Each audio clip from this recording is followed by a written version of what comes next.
Well, ladies and gentlemen, thanks for coming back. And let me just, I suppose, create the context in the way that we see it and we are thinking it through in New South Wales education. I have some slides here. I realise that you're all experts on a lot of the things that I was going to speak on. So let me talk a little bit more about the context and the way we are thinking about curriculum and curriculum reform in the context of the changing world that we are preparing young people for. That's gone the wrong way. Let me do this.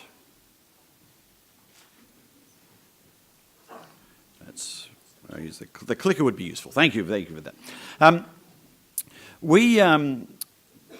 We have a big project underway in New South Wales education called Education for a Changing World. As I said earlier, we're very conscious of the fact that the young child who started kindergarten this year in our schools will leave school in 2031. If they go on to further education, sorry Michael, it's the grim reality facing all of us. Leave school in 2031s. If they go on to further education, will leave an institution like this in the mid-2030s, will spend the vast majority of his or her working life in the second half of the 21st century. And I think part of our challenge in education is that we have to have this duality in our approach. When we run the New South Wales education system, we're conscious of the fact that it's one of the largest education systems in the world. 800,000 children are learning in our schools today. I know, I just got the phone call telling me that all turned up and were happily learning. 800,000 are in today. And I can tell you that the challenge of running a system that size, are those children in class learning? Do they have a qualified teacher? Is the roof leaking? Those operational demands can be overwhelming.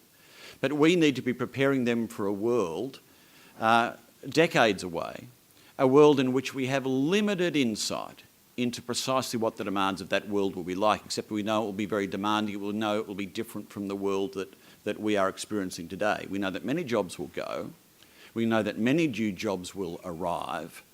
And so what is our safe bet on how we prepare young people for that complexity and for that life of constant change? I can tell you, and many of you will be aware, I mean, arts is absolutely a feature of our schools now, compulsory in primary schools for all primary age students, mandatory visual arts courses in years 7 and 8, further elective courses available in years 9 and 10, and then a robust HSC arts program in years 11 and 12. And interestingly, and I think in contrast to the UK experience we heard this morning, about 9,000 students a year do arts for the HSC, a figure that's been largely consistent over the last decade.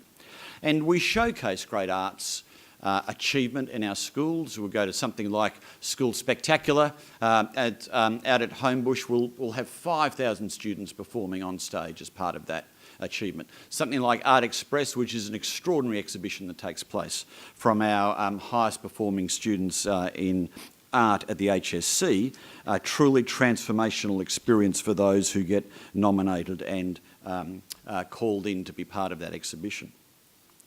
I think what we can really see though as we look at the curriculum and we look at the changing demands that young people are going to experience, we think through, well, what is it that they should be learning? What is it that they should be coming to mastery to? And how do we understand the world as it is changing?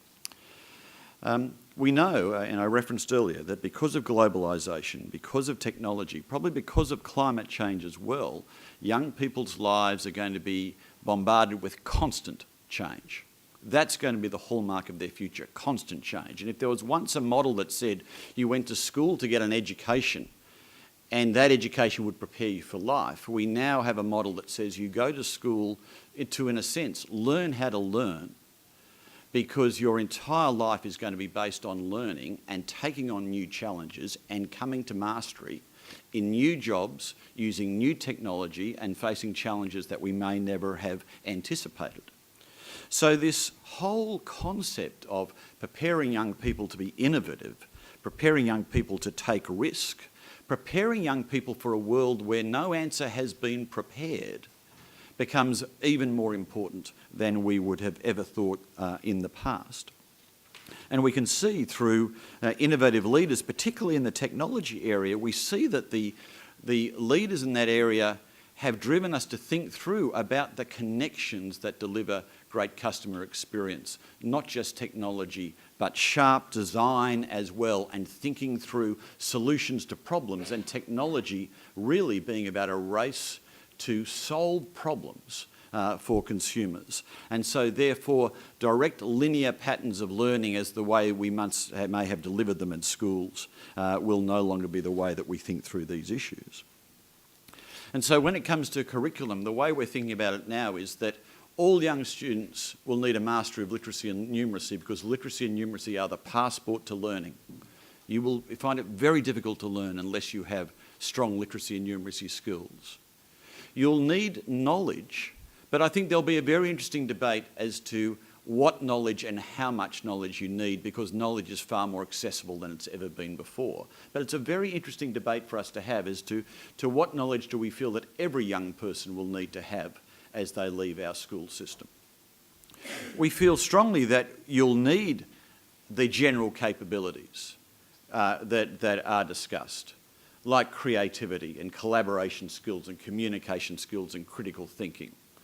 But our insights at the moment are that those capabilities will be best developed in the context of deep knowledge.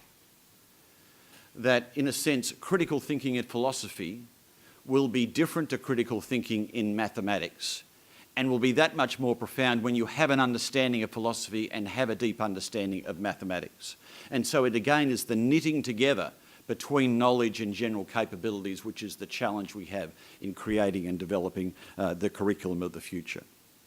And then on top of all of that, we need to go to ensure that our students have a growth mindset, because they're going to be constantly facing the new, constantly facing challenges that they have not seen before. They need to have the resilience and the determination to be able to take on those challenges, to know what it means to fail, to be resilient in the face of that failure, and to be able to start again anew. And again, the experience that one has in the creativity around the arts is a tremendous foundation in developing that resilience and that learning and that determination, that feedback that is required for success over time. I think it goes without saying as well that the kinds of things one learns in an arts education does not just prepare you for that, but prepares you to be more of a rich and informed and empathetic citizen. And I think this is the other thing that we're very conscious of as we're preparing young people for this complex changing world. We're not just preparing them to be consumers. We're not just preparing them for their first job in the workplace. We're preparing them to be citizens. And to be citizens, they need to have deep empathy and deep insight and deep understanding of their world around them, and particularly deep insight for people whose life experiences may not be the same as their own. And again, the arts creates an extraordinary forum for that to be able to take place. And I was interested in the remarks this morning on Adam Grant, because I also had pulled out the same Adam Grant references from that book, The Originals, that says, not only is this just important preparation, but by far you see that those who have participation in arts and in sciences, who have great breadth in their learning, the patterns and the connections come together to even higher levels of achievement than would have been thought of in the past. So let me just conclude by talking briefly about the curriculum challenge that we face in redrafting the curriculum here in New South Wales. It was terrific that Jeff Masters was here this morning and could hear most of Sir Nicholas's presentation. There's a line from Woodrow Wilson that I like. Woodrow Wilson said, "It's easier to move a cemetery than it is to change a curriculum." And frankly, that's why politicians rarely think it's worth a shot. The structure of the New South Wales curriculum, the structure of the high school curriculum, was really formulated by the Wyndham Report in the late 1950s.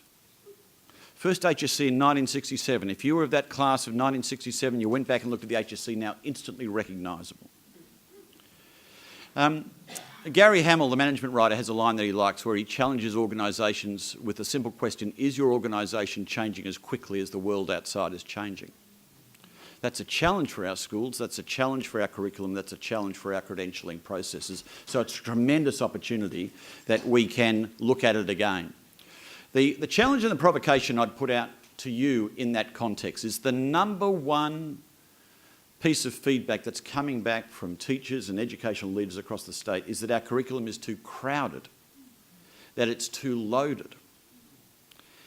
And at the same time as people are arguing for their space and people are arguing about what new things we need to be teaching, we need to find space in that curriculum now for it to breathe. We need to find space in that curriculum for students to go into greater depth in areas of their passion and interest to drive their areas of engagement. And in a sense, the easiest thing to do is commission the curriculum review. You can then have meaningful consultations. Jeff was off to Dubbo today where he's meeting with teachers and educational leaders.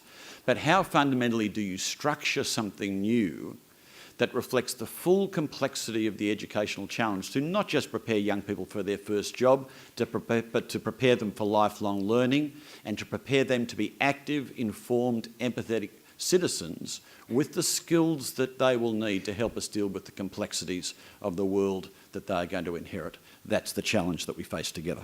Thank you.